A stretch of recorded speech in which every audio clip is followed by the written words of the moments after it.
Hi friends, welcome back to సింహవర్సిటీ. ఈరోజు ఒక మంచి వీడియోతో మీ ముందుకు వచ్చాను. ఇది 100% ఎగ్జామ్స్కి ఎవరైతే ప్రిపేర్ అవుతున్నారో వాళ్ళకి 100% ఉపయోగపడుతుంది. ఈ వీడియో వచ్చేసి మనకి యూనియన్ బడ్జెట్ 2025-2026 అనే ఒక కాన్సెప్ట్. ఇది కంప్లీట్గా ఇందులో 75 క్వశ్చన్స్ ఉంటాయి. ఇది ఎంసీక్యూస్ అనమాట. ఈ ఎంసీక్యూస్ మనకి 100% కంప్లీట్ బడ్జెట్ని కవర్ చేస్తుంది. ఏవైతే ఎగ్జామ్స్లో మనకి రాబోయే ఎగ్జామ్స్లో ఏవైతే మనకి ఏ విధంగా కావాలో అలాంటి క్వశ్చన్స్ అన్ని ఇందులో కవర్ చేయడం జరిగింది. ఇది ఒక బెస్ట్ వీడియో అని మనం చెప్పుకోవచ్చు. అయితే గతంలో నేను లాస్ట్ వీడియో ఏం చేశానంటే ఇది యూనియన్ బడ్జెట్ సంబంధించింది 2025-2026 అని చెప్పేసి కంప్లీట్ ఏవైతే హైలైట్ పాయింట్స్ ఉన్నాయో కీ హైలైట్స్ అన్నీ నేను ఎగ్జామ్కి ఏ విధంగా చదివితే సరిపోతుందో అది నేను ఈ వీడియోలో ఎక్స్ప్లెయిన్ చేయడం జరిగిందనమాట. సో ఈ విధంగా ఈ బడ్జెట్ని చూస్తే 100% ఒక్క పాయింట్ కూడా మనకి మిస్ చేయకుండా కంప్లీట్గా అన్ని పాయింట్స్ కవర్ అయ్యేలాగా మనం అయితే ఈ వీడియోలో ఎక్స్ప్లెయిన్ చేయడం జరిగింది. ఈ వీడియో మీరు ఇప్పటివరకు చూడని వాళ్ళైతే డెఫినెట్గా నేను డిస్క్రిప్షన్లో లింక్ ఇస్తాను అండ్ కమెంట్లో కూడా ఫస్ట్ కమెంట్ని పిన్ చేసి ఈ వీడియో లింక్ ఇస్తాను. 100% అది చూసిన తర్వాత మనకి ఈ వీడియో చూస్తే కనుక మీకు క్లియర్గా క్లారిటీ వస్తుంది అండ్ 100% మనకి ఈ యొక్క బడ్జెట్ నుంచి ఒక్క క్వశ్చన్ కూడా మిస్ అవ్వకుండా రాబోయే ఎగ్జామ్స్లో ఉపయోగపడేలాగా ప్లాన్ చేశానమాట. ఇది both English medium and Telugu మీడియంలో ఉంటుంది. ఇందులో మనకి తెలుగు క్వశ్చన్స్ కూడా ఉంటాయి. యాక్చువల్గా క్వశ్చన్స్ అన్ని నేను తెలుగులో కూడా ఎక్స్ప్లెయిన్ చేయడం జరుగుతుంది. ఇంగ్లీష్ మీడియంలో టైపింగ్ ఆ విధంగా ఉన్నా కూడా ఇందులో మనం ఈ వీడియోలో మనకి ఏం కవర్ చేసామంటే ఫోకస్ ఏరియా, కీ అనౌన్స్మెంట్ ఏంటి, బడ్జెట్లో మనకి ఎలాంటి అనౌన్స్మెంట్ చేశారు, మేజర్ హైలైట్ పాయింట్స్ ఏమున్నాయో ఇందులో మనం కవర్ చేయడం జరుగుతుంది. అండ్ దీనివల్ల ఈ బడ్జెట్ వల్ల ఎలాంటి ఇంపాక్ట్ మనకి ఎకానమీ మీద పడుతుంది అండ్ సెక్టోరియల్ వైజ్ పాలసీస్ ఏమున్నాయో కూడా మనం ఈ వీడియోలో చూస్తామన్నమాట. అండ్ వెరీ ఇంపార్టెంట్ ఫ్యాక్ట్స్ చూస్తాము, ఫిగర్స్ ఫర్ కాంపిటేటివ్ ఎగ్జామ్స్కి. ఈ క్వశ్చన్స్ అన్నీ ఎక్కడ ఎక్స్పెక్ట్ చేయొచ్చు అంటే మనం యూపీఎస్సీ ఎగ్జామ్ సంబంధించినవి, ఎస్ఎస్సి, బ్యాంకింగ్, రైల్వేస్లో మనకి రాబోయే ఎన్టీపీసీ కానివ్వండి, గ్రూప్ డి కానివ్వండి, అలాంటి ఎగ్జామ్స్లో మనకి 100% యూజ్ అవుతుంది. అండ్ వచ్చేసి ఇక్కడ హైకోర్టు జాబ్స్ రీసెంట్గా పడ్డాయి కదా తెలంగాణలో, ఆ తెలంగాణ సంబంధించిన హైకోర్టు జాబ్స్లో కూడా మనకి ఈ క్వశ్చన్స్ అనేది 100% మనం ఎక్స్పెక్ట్ చేయొచ్చు. అండ్ సుప్రీంకోర్టులో కూడా జూనియర్ అసిస్టెంట్ ఎగ్జామ్స్ కూడా పడ్డాయి. సో వాటిలో కూడా మనం ఈ యొక్క క్వశ్చన్స్ని మనం ఎక్స్పెక్ట్ చేసే అవకాశం అయితే ఎక్కువ ఉంటుంది. అండ్ రిమైనింగ్ ఎక్కడైతే మనకి ఎకానమీ సబ్జెక్ట్ అండ్ ఎకానమీ ఏది ఉన్నా సరే జిఎస్ ఎక్కడైతే ఉంటుందో అక్కడ యూనియన్ బడ్జెట్ అయితే 100% ఉంటుంది. ఓకే, ఈ వీడియోని చివరి వరకు చూడండి. ఇందులో టోటల్ చెప్పాను కదా 75 క్వశ్చన్స్ ఉంటాయి. ఆ 75 క్వశ్చన్స్ అన్నీ మనకి వెరీ ఇంపార్టెంట్ ఏరియాలో ఎక్కడైతే హెల్ప్ అవుతుందో ఆ ఏరియాని కవర్ చేయడం జరిగింది. ఓకే, వితౌట్ వేస్టింగ్ టైం మనం క్వశ్చన్స్లోకి వెళ్దాం. ఓకే, ఇక్కడ ఫస్ట్ క్వశ్చన్ వచ్చేసి what is the estimated total expenditure for the union budget 2025-2026? ఇక్కడ మనం ఫోకస్ చేయాల్సింది ఏంటి, మొత్తం వ్యయం ఎంత అంటున్నాడు. ఇక్కడ తెలుగులో అయితే total expenditure is equal to total budget అనమాట. మనం ఏదైతే ఖర్చు చేయడానికి ప్లాన్ చేస్తామో అదే కదా మన యొక్క టోటల్ ఎక్స్పెండిచర్. ఇక్కడ పాయింట్స్ చూస్తే కనుక మనం ఈ దేనికి ఎంత అవుతుంది అనేది మనం కంప్లీట్ ఆల్రెడీ ఈ వీడియోలో అయితే ఎక్స్ప్లెయిన్ చేయడం జరిగింది. చెప్పాను కదా, ఈ వీడియోని కంపల్సరీ చూడండి. ఓకే, ఆ తర్వాత ఇది చూస్తే కనుక మనకి టోటల్ ఎక్స్పెండిచర్ అనేది ఈ వాల్యూస్ అన్నీ చూస్తే కనుక మనకి బడ్జెట్లో ఉన్న వాల్యూస్ ఇవన్నీ 34.96 lakhs, 50.65 lakh and 14.82 lakh, 28.37 lakh crores. ఇవన్నీ మనకి బడ్జెట్లో అయితే దీనికి ఆన్సర్ చేయడానికి ట్రై చేయండి మీ సొంతంగా. అండ్ దీని ఆన్సర్ చూస్తే కనుక మనం 50.65 lakh crores అనమాట. 50.65 lakh crores. ఇక్కడ దీనికి ఎక్స్ప్లెనేషన్ చూస్తే కనుక the total expenditure for the union budget 2025-26 అనేది మనకి ఎన్ని లక్షల కోట్లు, 50.65 లక్షల కోట్లు అనమాట. ఓకే, నెక్స్ట్ సెకండ్ క్వశ్చన్ చూస్తే కనుక what percentage of GDP is the physical deficit? ఇక్కడ ఫిజికల్ డెఫిసిట్ అంటే ద్రవ్యలోటు. ఈ ద్రవ్యలోటు ఎంత ఉంది, ఎంత పర్సంటేజ్ ఉంది జీడిపిలో, ఎంత శాతం ఉంది అనేది క్వశ్చన్ అనమాట. ఓకే, ఇది చాలా ఇంపార్టెంట్. ఈ ఫిజికల్ డెఫిసిట్ ఏంటి, మనకి ఒక లిమిట్ అనేది క్రియేట్ చేశారు. ఆ లిమిట్ దేని ద్వారా క్రియేట్ చేశారు, ఎఫ్ఆర్బిఎం యాక్ట్ ద్వారా క్రియేట్ చేశారు. ఎఫ్ఆర్బిఎం యాక్ట్ ఇవన్నీ ఏంటి అనేది మనం ఫర్దర్గా డిస్కస్ చేద్దాం. ఇక్కడ ఓన్లీ మనం హైలైట్స్ ఏవైతే బడ్జెట్ మెన్షన్ చేశారో దానికి సంబంధించిన హైలైట్స్ మాత్రమే, ఇక్కడ ఆ పాయింట్స్ ఎలాంటి క్వశ్చన్స్ వచ్చే అవకాశం ఉందనేది మనం ఇక్కడ డిస్కస్ చేసుకుందాం. ఓకే, నెక్స్ట్ ఇక్కడ చూస్తే పాయింట్ ఆన్సర్ కనుక మనకేముంది, ఇక్కడ 4.4% of the total GDP. Okay, మొత్తం జీడిపిలో మన యొక్క ఫిజికల్ డెఫిసిట్ ఎంత ఉండాలి, ఎంత ఉంది ఇప్పుడు 4.4% ఉంది. ఓకే, నెక్స్ట్ క్వశ్చన్ చూస్తే కనుక which program focuses on developing agri districts with low productivity? తెలుగులో చూస్తే కనుక ఏ కార్యక్రమం తక్కువ ఉత్పాదకతతో వ్యవసాయ జిల్లాలను అభివృద్ధి చేయడంపై దృష్టి పెడుతుంది? ఇది చాలా ఇంపార్టెంట్ క్వశ్చన్ ఇది. ఓకే, ఇక్కడ ఆన్సర్ క్వశ్చన్ ఆప్షన్లు చూస్తే కనుక ఆత్మనిర్భరత ఇన్ పల్సెస్, పల్సెస్ అనేది ఉంది కదా, అరే ఇది మనకి అగ్రికల్చర్ రిలేటెడ్ కాబట్టి అదే అనుకుంటాం. ఇక్కడ చూస్తే కనుక prime minister Dhan Dhanya Krishi Yojana, makhana board in Bihar, comprehensive programme for vegetable and fruits, ఇవన్నీ మనకి వ్యవసాయం సంబంధించినవి అనిపిస్తుంది. కానీ ఇక్కడ క్వశ్చన్ ఏంటంటే ఏ కార్యక్రమం తక్కువ ఉత్పాదకతతో వ్యవసాయ జిల్లాలను అభివృద్ధి చేయడంపై దృష్టి పెడుతుంది అంటే మనకు ఆన్సర్ వచ్చేసి prime minister Dhan Dhanya Krishi Yojana. Okay, ఇదేం చేస్తుందంటే కవరింగ్ ఏదైతే తక్కువ ఉత్పాదకతతో ఉన్నాయో అలాంటి వ్యవసాయ జిల్లాలను అభివృద్ధి చేయడంపై దృష్టి పెట్టడం జరుగుతుంది. నెక్స్ట్, సో దానికి సంబంధించిన క్వశ్చన్ చూద్దాం. అయితే ఇది ఎన్ని జిల్లాల్లో కవర్ చేస్తుంది? టోటల్ ఏదైతే ధన్ ధాన్య కృషి యోజన ఉందో ఆ కార్యక్రమం ప్రారంభంలో ఎన్ని జిల్లాలను కవర్ చేస్తుంది అంటున్నాడు. ఎన్ని జిల్లాలను కవర్ చేస్తుంది ఫ్రెండ్స్? 100 డిస్ట్రిక్ట్స్. గుర్తుపెట్టుకోండి, ఇది 100% క్వశ్చన్ మనం ఎక్స్పెక్ట్ చేయొచ్చు. 100 డిస్ట్రిక్ట్స్ అనమాట. ఓకే, ఆ తర్వాత చూస్తే కనుక what is the primary focus of the mission for Atmanirbharta in pulses.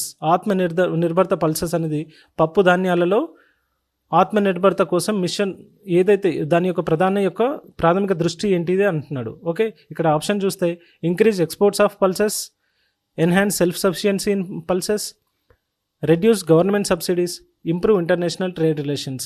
ఇక్కడ పల్సెస్ యొక్క ఎక్స్పోర్ట్ని పెంచడం కోసం, ఈ సెల్ఫ్ సఫిషియన్సీ ఏదైతే మనకి మన సుస్థిరత కోసం దానికి సంబంధించిన పల్సెస్ దానికి ఆప్షన్ ఇచ్చాడు. అయితే దీనికి కరెక్ట్ ఆన్సర్ వచ్చేసి మనం చూస్తే కనుక enhance self sufficiency in pulses అనమాట. ఓకే,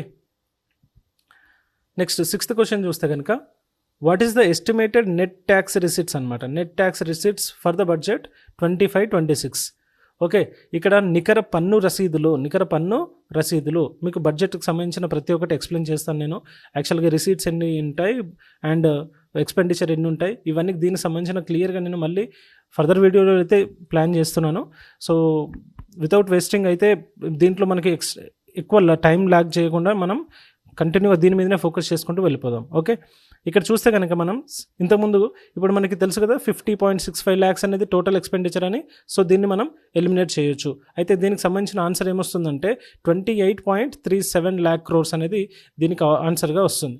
అంటే దీని ఏంటి total estimated net tax receipts అనమాట. తర్వాత పాయింట్ చూసుకునే కనుక 7th question what is the total amount year mark capex expenditure అనమాట. క్యాపెక్స్ ఎక్స్పెండిచర్ అనేది దేనికి కేటాయిస్తాం మనం? కంప్లీట్గా మనం క్యాపిటల్ ఎక్స్పెండిచర్ అనుకోవచ్చు. క్యాపిటల్ ఎక్స్పెండిచర్ అనేది ఓన్లీ డెవలప్మెంట్ పర్పస్కి మాత్రమే క్యాపిటల్స్ని డెవలప్ చేయడం. క్యాపిటల్స్ అంటే అలా కాదు, ఇన్ఫ్రాస్ట్రక్చర్ని డెవలప్ చేయడం కోసం యూజ్ చేస్తున్నాం దీన్ని. అంటే ఓన్లీ కంప్లీట్గా దీన్ని డెవలప్మెంట్ పర్పస్లో మాత్రమే ఆ యొక్క ఎక్స్పెండిచర్ అనేది 25-26కి ఎంత కేటాయించామన్నది ఇక్కడ మెయిన్ ఇంపార్టెంట్ పాయింట్. ఇక్కడ క్వశ్చన్ ఆప్షన్ చూస్తే కనుక first option 11.21 lakh crore, 14.82 lakh crore, 28.37 lakh crore, 34.96 lakh crore. So ఏది కరెక్ట్ ఆప్షన్ అనేది చూడండి. ఇక్కడ పాయింట్ వచ్చేసి మనకి 11.21 lakh crores అనేది కరెక్ట్ ఆప్షన్. ఓకే, దీనికి సంబంధించిన ఎక్స్ప్లెనేషన్ చూస్తే కనుక ఈ యొక్క క్యాపిటల్ ఎక్స్పెండిచర్ అనేది ఏదైతే 25-26 ఉందో అది 11.21 lakh crores.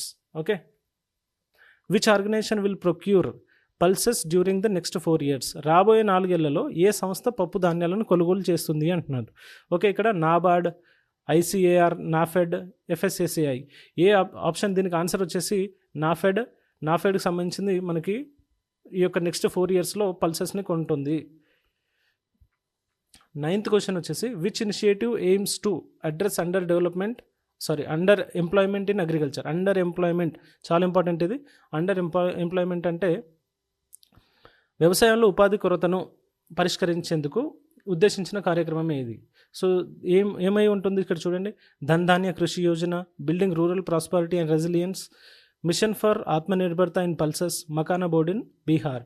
ఇక్కడ మనకి ఏదైతే ఇక్కడ లో ప్రొడక్టివ్ ఇంతకుముందు క్వశ్చన్ చూసాం కదా, లో ప్రొడక్టివిటీ ఎక్కడైతే ఉంటుందో అంటే తక్కువ ఉత్పాదకత ఉన్న జిల్లాలని ఒక 100 డిస్ట్రిక్ట్స్ అనుకున్నారు కదా, ఈ 100 డిస్ట్రిక్ట్స్లో ఇది ఉంటుంది. సో దీన్ని ఎలిమినేట్ చేయొచ్చు మనం. మిగతా ఆప్షన్స్లో చూస్తే కనుక దీన్ని కూడా ఎలిమినేట్ చేసే అవకాశం ఉంది. ఎందుకంటే ఇది పల్సెస్కి సంబంధించిన ఈ మకానా బోర్డు అనేది మకానా సంబంధించింది. సో ఆప్షన్ మనం ఏదై ఉంటుందో ఆన్సర్ డెఫినెట్గా బిల్డింగ్ ప్రాస్పరిటీ అండ్ రెసిలియన్స్ అనేది దీని యొక్క కరెక్ట్ ఆప్షన్ అవుతుంది. ఓకే, నెక్స్ట్ చూస్తే కనుక 10th question what is the total receipts other then borrowings అనమాట. Total receipts other then borrowings estimated for the budget 25-26. Budget కోసం అంచనా వేసిన రుణాలు కాకుండా మొత్తం రసీదులు ఎంత అంటున్నాడు.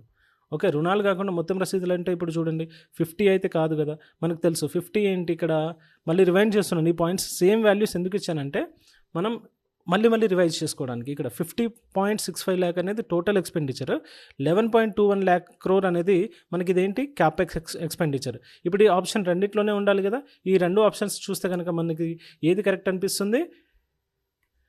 డెఫినెట్గా 34.96 ల్యాక్ క్రోర్ అనేది అదర్ దెన్ బారోయింగ్స్ అనమాట. Other then borrowings total receipts ఇవి. బారోయింగ్స్ కాకుండా మనకి ఎంత ఉంది ఇక్కడ టోటల్ ఇది రిసిప్ట్స్ అయితే మనకి టోటల్ ఈ వాల్యూ అనేది మనకి అదర్ దెన్ బారోయింగ్స్ అవుతుంది. నెక్స్ట్ 11th క్వశ్చన్ చూస్తే కనుక what is the primary aim of the national mission on high yielding seeds. High yielding seeds అంటే అధిక దిగుబడినిచ్చే విత్తనాలపై జాతీయ మిషన్ యొక్క ప్రాథమిక లక్ష్యం ఏంటి అంటున్నాడు. ఓకే, చూడండి ఇక్కడ క్వశ్చన్స్ ఇక్కడ తెలుగులో ఇచ్చాను కానీ ఆప్షన్ ఎందుకు తెలుగులో ఇవ్వలేదంటే ఈ ఆప్షన్స్ ఈజీగానే మనం అర్థం చేసుకోవడానికి అవకాశం అయితే ఉంది, ఎందుకంటే చిన్న ఆప్షన్స్ ఉన్నాయి కాబట్టి. లెంతీ స్టేట్మెంట్స్లో అయితే మనకి ఈజీగా అంటే తెలుగులో మనం ఇవ్వడానికి ఛాన్స్ ఉంటుంది, కానీ చిన్న ఉన్నాయి కాబట్టి అర్థం చేసుకుంటారనే ఉద్దేశంతోనే నేను ఇంగ్లీష్లోనే ఉండనిచ్చాను. మీకు తెలుగులో కూడా కావాలి అనుకుంటే నెక్స్ట్ ఫర్దర్ వీడియోస్లో అయితే తెలుగులో డెఫినెట్గా ఇవ్వడానికి అయితే ట్రై చేస్తాను. సో ఏదైనా చేంజెస్ ఉంటే ఈ వీడియోలో డెఫినెట్గా మీరు కమెంట్లో అయితే మెన్షన్ చేయండి, నేను దాని మీద వర్కౌట్ చేస్తాను. ఓకే, ఇక్కడ ఫస్ట్ ఆప్షన్ వచ్చేసి to reduce the number of seed వెరైటీస్ని తగ్గించడం కోసమా అనేది ఇక్కడ పాయింట్ అంటున్నాడు. డెఫినెట్గా అయితే అది కాదు. To strengthen the research ecosystem and commercial availability of high yielding seeds అనమాట. ఓకే, సో మనకి ఇంతకుముందు నేను చెప్పాను కదా, ఆ కీ హైలైట్స్ ఉన్న ప్రీవియస్ వీడియో చూస్తే కనుక డెఫినెట్గా ఈ పాయింట్ని మీరు హైలైట్గా అంటే నేను ఇక్కడ చెప్పిన ప్రతి పాయింట్ని మీరు ఆ వీడియో చూసిన తర్వాత ఈ పాయింట్కి వస్తే కనుక 100% దీన్ని సాల్వ్ చేసే అవకాశం అయితే ఎక్కువ ఉంటుంది. ఓకే, ఇక్కడ చూస్తే కనుక the mission focuses on enhancing research ecosystem and ensuring the commercial availability of over 100 yielding seeds variety ఏవైతే ఉన్నాయో వాటి మీద రీసెర్చ్ ఇకోసిస్టమ్ని క్రియేట్ చేయడం కోసం ఈ యొక్క మిషన్ అనేది మిషన్ అది national mission on high yielding seeds అనమాట. ఓకే, నెక్స్ట్ 12th క్వశ్చన్ చూస్తే కనుక which of the following is a focus area for the fisheries framework mentioned. Fisheries framework సంబంధించిన ఫోకస్ ఏరియా ఏంటి అంటున్నాడు.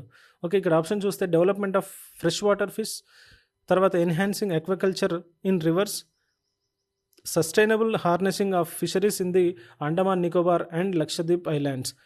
తర్వాత 4th ఆప్షన్ వచ్చేసి export of sea food to foreign countries. Option ఏమై ఉంటుంది?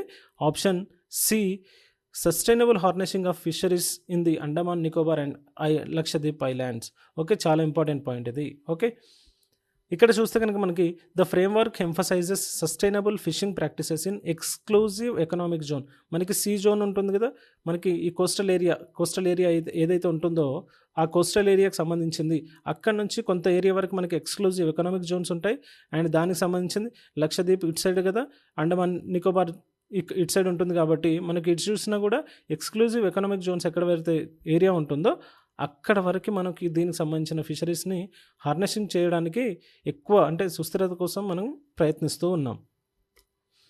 తర్వాత చూస్తే కనుక మకానా బోర్డు ఏర్పాటు వల్ల ప్రయోజనం ఏంటి అంటున్నాడు. మకానా బోర్డు ఫస్ట్ ఎక్కడ ఏర్పాటైంది? మనకి బీహార్లో అంటున్నారు. ఓకే, బీహార్లో ఈ మకానా బోర్డు ఏర్పాటు చేయడం జరిగింది. దీని వల్ల ప్రయోజనం ఏంటి? What is the purpose of the makhana board being established in Bihar అన్నాడు అనుకున్న క్వశ్చన్. దానికి ఇప్పుడు బీహార్ అందరూ మనం ఎలా చదువుకుంటాం, మకానా బోర్డు ఎక్కడ ఏర్పాటు చేశారని అంటాం, కానీ దానివల్ల ఏర్పాటు చేయడానికి అక్కడ కారణం ఏంటి అంటే ఇక్కడ ఆప్షన్ చూస్తే కనుక to regulate the pricing of makhana చేయడానికి మొత్తం బీహార్లోనే. ఎందుకు అంటే బీహార్లో కాదు కదా. ఆ తర్వాత ఇక్కడ చూస్తే to improve production, processing, value addition and దీనికి సంబంధించిన మకానాక్స్ ఏదైతే ఉంటుందో అది కరెక్ట్ ఆప్షనే ఉంటుంది. ఓకే, ఇక్కడ చూస్తే కనుక to improve production, processing, value addition and దీనికి సంబంధించిన మకానాకు సంబంధించింది మనకి ఈ ఆప్షన్ కరెక్ట్. ఓకే, తర్వాత చూస్తే కనుక what is the new loan limit. కొత్త లోన్ లిమిట్ అనేది ఒకటి మాడిఫై చేశారు కదా, దాని under the modified interest subvention scheme for KCC Kisan credit card దీనికి సంబంధించింది ఎంత ఉంది అంటున్నాడు. 2 lakhs, 3 lakhs, 4 lakhs, 5 lakhs. ఏ ఆన్సర్ ఏంటి? ఇక్కడ డెఫినెట్గా చూస్తే కనుక 5 lakhs. ఇంతకుముందు ఏదైతే 3 lakhs ఉందో ఆ 3 lakhs నుంచి మనకి ఎంత ఇంప్రూవ్ అయింది? 3 lakhs నుంచి 5 lakhsకి లోన్ అనేది మాడిఫై చేయడం జరిగింది. ఓకే, ఈ కిసాన్ క్రెడిట్ కార్డ్ స్కీమ్ సంబంధించింది. తర్వాత చూస్తే కనుక what is the goal of the mission for cotton productivity. Cotton productivity యొక్క గోల్ ఏంటి అంటే to completely mechanise cotton farming, to Boost the productivity and sustainability of cotton farming, to eliminate pesticide use in cotton farming, to focus solely on traditional cotton varieties. Option ఏదైతే ఉంటుంది ఇక్కడ డెఫినెట్గా to Boost the productivity and sustainability of cotton farming.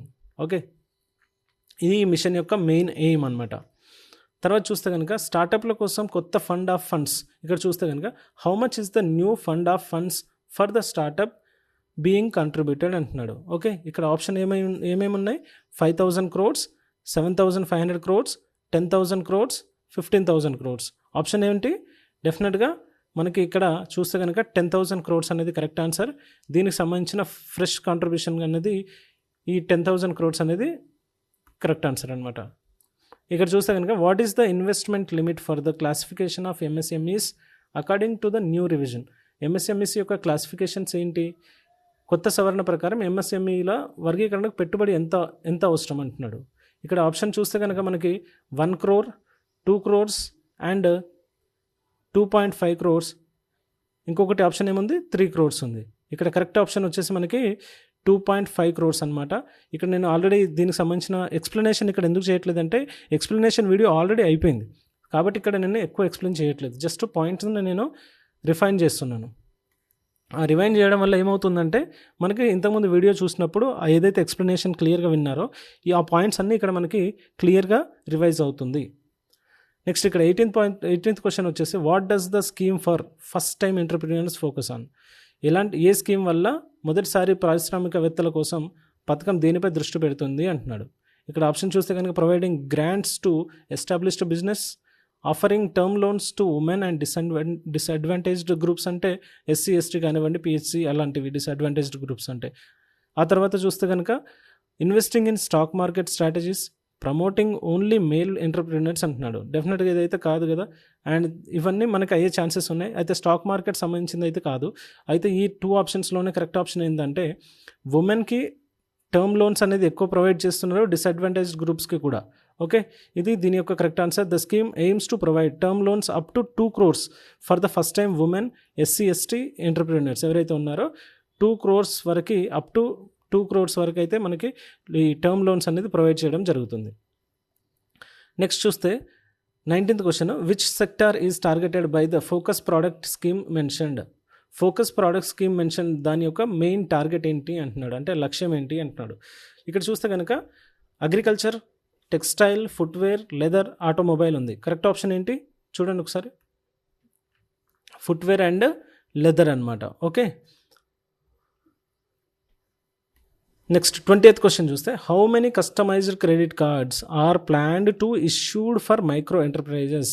Micro enterprises కోసం ఎన్ని customized credit కార్డులను జారీ చేయడానికి plan చేయబడింది క్వశ్చన్.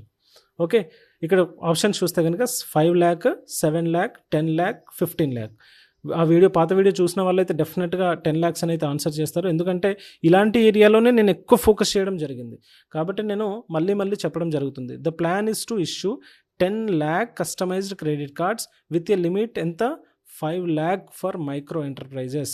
ఎంఎస్ఎంఈ అయితే తెలుసు కదా, మైక్రో స్మాల్ మీడియం ఎంటర్ప్రైజెస్. ఈ మైక్రో ఎంటర్ప్రైజెస్ ఏవైతే ఉన్నాయో వాటికి 10 lakh కస్టమైజ్డ్ క్రెడిట్ కార్డ్స్ని మనకి ఇష్యూడ్ చేయడానికైతే ప్లాన్ చేశారనమాట.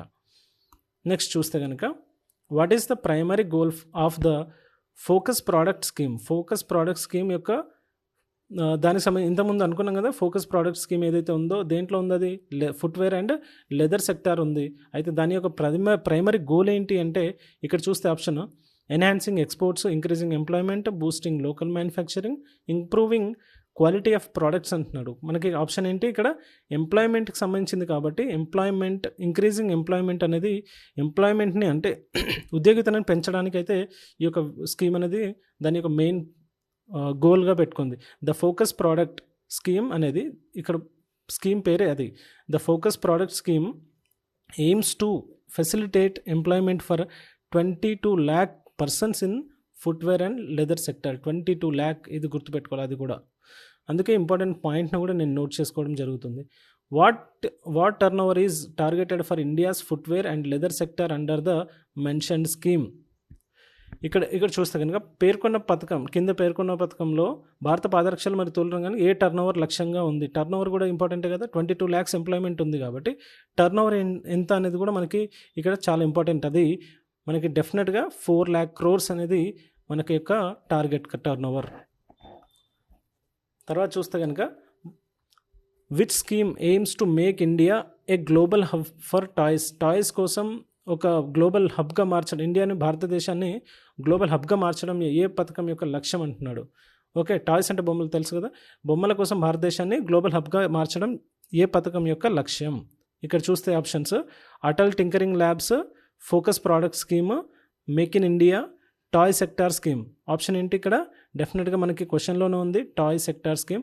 ఫోకస్ ప్రోడక్ట్ స్కీమ్ అంటే మీకు తెలుసు కదా, దానికి సంబంధించింది అయిపోయింది. Atal tinkering labs, make in India కూడా నేను నెక్స్ట్ ఆప్షన్స్లలో ఎక్స్ప్లెయిన్ చేయడం జరుగుతుంది. ఓకే, ఇది అనమాట. ఓకే, ఈ టాయ్ సెక్టార్ స్కీమ్ అనేది మనకి ఎందుకు, దేనివల్ల అంటే create high quality, innovative, sustainable toys. దీనివల్ల హై క్వాలిటీ టాయ్స్ క్రియేట్ చేయాలి, innovative and sustainable toys create చేయడం వల్ల భారతదేశం అనేది గ్లోబల్ హబ్గా మారడంలో ఎక్కువ తోడ్పాటు చేయబడుతుంది. ఆ తర్వాత where will the national Institute of Food Technology, Entrepreneurship and management be established అంటున్నాడు. ఒక ఇన్స్టిట్యూట్ ఏదైతే ఉందో ఇక్కడ చూడండి, national Institute of Food Technology, entrepreneurship, management అనేది ఎక్కడ స్థాపించబడుతుంది అనేది పాయింట్. ఇక్కడ ఆప్షన్ చూస్తే ఢిల్లీ, మహారాష్ట్ర, బీహార్, కర్ణాటక. ఇక్కడ ఆప్షన్ చూడండి, మనకి ఇక్కడ ఢిల్లీ అయితే కాదు, ఎక్కడ కూడా న్యూస్లో లేదు. ఢిల్లీ కాదు, మహారాష్ట్ర కూడా కాదు. ఆప్షన్ వచ్చేసి మనకి బీహార్ అనేది కరెక్ట్. బీహార్లోనే మకానా బోర్డు ఉంది, బీహార్లోనే ఇక్కడ National Institute of Food Technology, Entrepreneurship and Management అనే ఇన్స్టిట్యూట్ కూడా ఉందన్నమాట. ఓకే, ఇది చాలా ఇంపార్టెంట్. ఇక్కడ చూస్తే కనుక how many Atal tinkering labs అనేది ఎస్టాబ్లిష్ చేయడం జరుగుతుంది. Are plan to set up in the government స్కూల్స్లో నెక్స్ట్ 5 yearsలో. ఇక్కడ చూడండి, రాబోయే 5 సంవత్సరాలలో ప్రభుత్వ పాఠశాలల్లో ఎన్ని అటల్ టింకరింగ్ ల్యాబ్లను ఏర్పాటు చేయాలనుకుంటున్నారు అనేది పాయింట్. ఇది చాలా చాలా ఇంపార్టెంట్ ఇది. సో అన్ని ఇంపార్టెంట్ పాయింట్స్ అయితే కవర్ చేయడం జరుగుతుంది. మీరు వీడియో చూస్తున్న వాళ్ళు మీకు అర్థమై ఉంటుంది, ఇప్పటికే చాలా ఇంపార్టెంట్ పాయింట్స్ అయితే కవర్ చేస్తున్నాం. చిన్న చిన్న పాయింట్స్ని ఎక్కువ ఫోకస్ చేయడం జరుగుతుంది. ఆ పాయింట్స్ మనకి మార్క్స్ పోగొట్టుకునే ఛాన్సెస్ ఎక్కువ ఉంటాయి. ఈ ఎగ్జామ్లో మనం రాబోయే ఎగ్జామ్స్లో అన్నిట్లో ఇది హెల్ప్ అవుతుంది. ఓకే, ఇక్కడ ఆన్సర్ చూస్తే కనుక మనకి ఇక్కడ ఆప్షన్స్లో 25,000, 50,000, 10,000, 75,000. ఇక్కడ చూస్తే కనుక మనకి 50,000గా గుర్తుపెట్టుకోండి. అంటే 5 yearsలో 50,000 ఈ విధంగా గుర్తుపెట్టుకునే అయితే ట్రై చేయండి. ఇక్కడ చూస్తే a total of 50,000 Atal tinkering labs are to be established in government schools in the next 5 years. ఓకే, ఇది మనకి టోటల్ 25 క్వశ్చన్స్ అనేది నేను ఇక్కడ ఎక్స్ప్లెయిన్ చేయడం జరిగింది. ఈ 25 క్వశ్చన్స్తో పాటు ఫర్దర్ వీడియోస్లో, ఎందుకంటే ఒకే వీడియోలో లెంతీ వీడియో మనం అప్లోడ్ చేసినా కూడా అదంతా లెంతీ ప్రాసెస్ కదా అని చెప్పేసి చూడట్లేదు. అందుకే నేను పార్ట్గా ఎక్స్ప్లెయిన్ చేయడం జరుగుతుంది. ఇది 25 క్వశ్చన్స్, నెక్స్ట్ వీడియో వచ్చేసి 25 క్వశ్చన్స్, ఆ తర్వాత నెక్స్ట్ వీడియో కూడా 25 క్వశ్చన్స్. టోటల్ నేను 75 క్వశ్చన్స్ని నేను 3 వీడియోస్లో కవర్ చేయడానికి అయితే ట్రై చేస్తున్నాను. కొంచెం షార్ట్గా ఉంటే మనకు కూడా ఇంట్రెస్ట్ ఉంటుంది. నేను కూడా విద్యార్థి దశలో ఉన్నప్పుడు కూడా నేను ఇలాగే చూసేవాడిని. అందుకే నేను కూడా ఇప్పుడు అదే విధంగా అప్లోడ్ చేయడం జరుగుతుంది. సో దానివల్ల మనకి ఏమవుతుందంటే 25 క్వశ్చన్స్ ఉంటే మనకి ఈజీగా గుర్తుంటుంది. అంటే తక్కువ టైం దొరికినప్పుడల్లా ఈ వీడియో చూసినప్పుడు అది మనం రివైండ్ చేసుకోవడానికి ఛాన్సెస్ అయితే ఎక్కువ ఉంటుంది. ఓకే, నేను ఫైనల్గా ఫుల్ వీడియో కూడా అప్లోడ్ చేస్తాను. టోటల్ 75 క్వశ్చన్స్ ఉన్నవి. బట్ ఇప్పుడైతే ప్రస్తుతానికి ఇది వీడియో నచ్చిందా, డెఫినెట్గా లైక్ చేసి సబ్స్క్రైబ్ చేసుకునే వాళ్ళైతే, అండ్ మీ ఫ్రెండ్స్ కూడా షేర్ చేయండి. 100% యూజ్ అవుతుందని నేనైతే 100% నమ్ముతున్నాను. నెక్స్ట్ వీడియోలో మళ్ళీ కలుద్దాం. Until then take care, bye.